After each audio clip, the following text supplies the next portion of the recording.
ആസിഫും ടൊവിനോയൊന്നും എന്നേക്കാൾ ഒരു മില്ലിമീറ്ററിൻ്റെ ഒരു ഭാഗം പോലും താഴെയല്ല.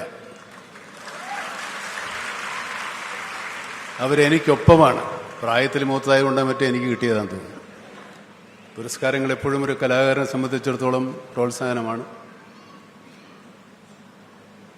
അതും മലയാളം പോലെ നല്ല സിനിമകൾ ഏറ്റവും കൂടുതൽ എടുക്കുന്ന ഭാഷയിലെ അഭിനയത്തിന് നല്ല നടനുള്ള അവാർഡ് കിട്ടുന്നത് അതിലേറെ പ്രോത്സാഹനജനകമാണ്.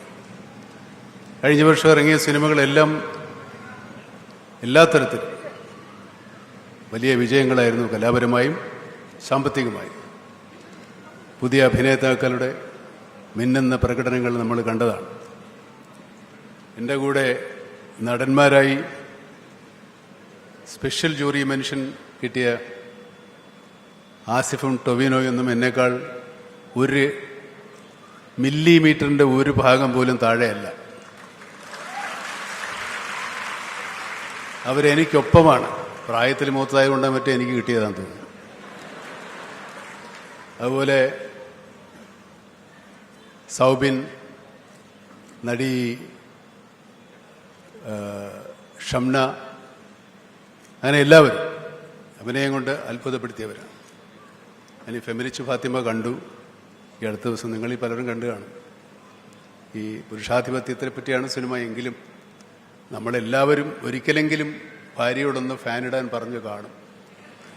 ആ സിനിമയിലെ ഭർത്താവിൻ്റെ പ്രധാന ജോലി ഭാര്യയോട് ഫാത്തിമ ഫാനിട്ടെ എന്ന് പറയുക. ഇത്തരം സിനിമകൾ മലയാളത്തിൽ മാത്രമേ ഉണ്ടാവുള്ളൂ.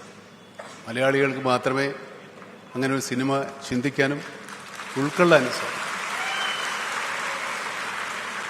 നമ്മുടെ മറ്റു ഭാഷാ ചിത്രങ്ങളിൽ പ്രവർത്തിക്കുന്ന സാങ്കേതിക പ്രവർത്തകർ എപ്പോഴും ചോദിക്കുന്നുണ്ട്, മലയാള സിനിമയ്ക്ക് മാത്രമാണ് ഇങ്ങനെ ഒരു എന്താണ് ഇങ്ങനെ, അവർക്ക് മാത്രം എങ്ങനെയാണ് ഇത്ര നല്ല സിനിമകൾ ചെയ്യാൻ സാധിക്കുന്നത്, ഇത്ര നല്ല കഥകൾ കിട്ടുന്നത്?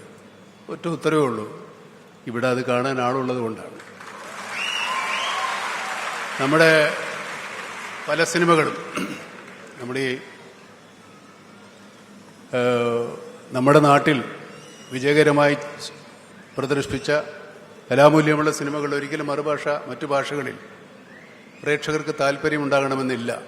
പക്ഷെ നമ്മളെല്ലാത്തരം സിനിമകളെയും പ്രോത്സാഹിപ്പിക്കുകയും സിനിമ വിനോദോപാധി എന്നതിനപ്പുറത്തേക്ക് സിനിമ ചിന്തിക്കാനും മനസ്സിലാക്കാനും സന്ദേശങ്ങൾ പകരാനുള്ള ഒരു മാധ്യമം കൂടിയാണ് എന്ന് വിശ്വസിക്കുന്നവരാണ്.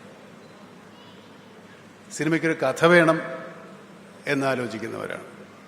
സിനിമയിലെ നായകന്മാരും നായികമാരുമൊക്കെ സാധാരണ മനുഷ്യരാണ് എന്നറിയുന്നവരാണ്. സാധാരണ മനുഷ്യരെ പോലെ ആകണം എന്നാഗ്രഹിക്കുന്നവരാണ്. അതുകൊണ്ടാണ് സിനിമയിലെ നമ്മുടെ കഥാപാത്രങ്ങളെല്ലാം മനുഷ്യരാകുന്നത്. മറ്റു ഭാഷാ ചിത്രങ്ങൾ നമ്മൾ കാണുന്ന പോലെ എല്ലാവരും അമാനുഷ്യരാണ്, മനുഷ്യർക്ക് മുകളിലുള്ളവരാണ്. അല്ലെ, മനുഷ്യരെക്കാൾ ഒരുപാട് ബുദ്ധിപരമായും ശാരീരികമായും ശക്തിയുള്ളവരാണ്.